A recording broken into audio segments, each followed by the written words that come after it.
Ya le pregunto por qué el Consejo Nacional Electoral Ecuatoriano tardó 14 días en dar un resultado final y poder conocer al candidato que se enfrentará en la segunda vuelta con Andrés Arauz.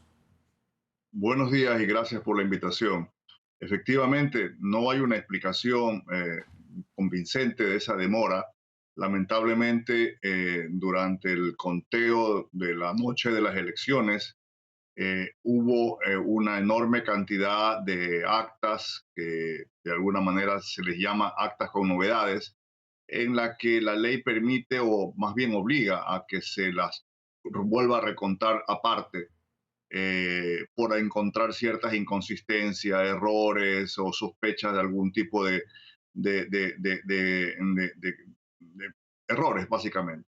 Y esas actas se demoraron en ser recontadas, debieron haberla hecho rápidamente, porque el país quedó se presentó una polémica, una polémica política de alto tono entre los dos candidatos que se disputaban entrar a la segunda vuelta y con el pedido de uno de ellos, del señor Jaco Pérez, de que prácticamente se reconteen todas las actas de todo el país.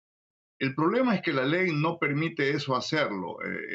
Sería prácticamente no tener una segunda vuelta, sino hasta después de varios meses, si usted abre la urna de todo el país y vuelve a contar la votación, obviamente.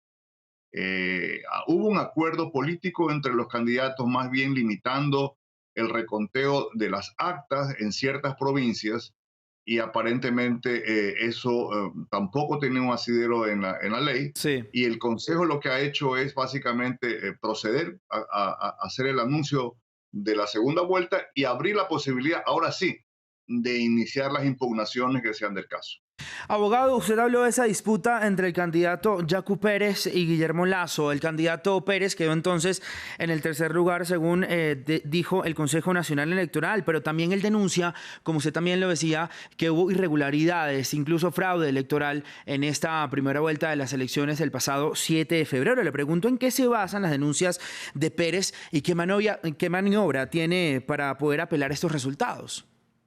Bueno, mire, lamentablemente el candidato Pérez no ha presentado realmente impugnaciones de acuerdo con la ley y, digamos, actas específicamente o indicios muy claros.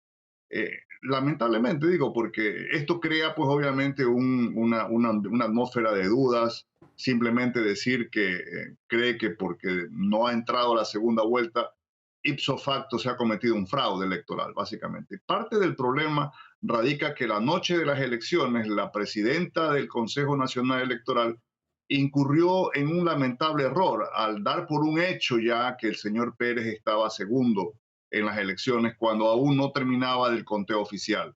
Ese tipo de anuncios no se hace, como usted sabe, cuando los márgenes de aproximación entre dos candidaturas es muy estrecho y ese es lo que estamos pasando ahora, la consecuencia de haberse precipitado a dar por un Sí. hecho ya que el señor Pérez era el segundo.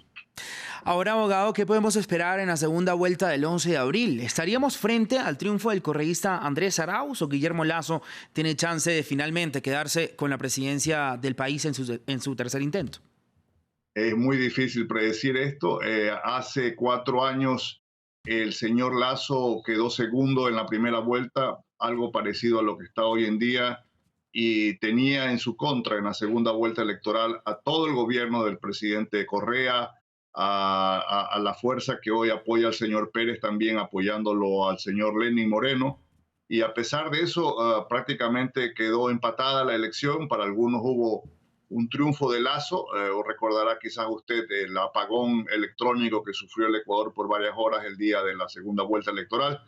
Así que no está todo dicho, es un margen considerable, pero no es tampoco un margen irremontable.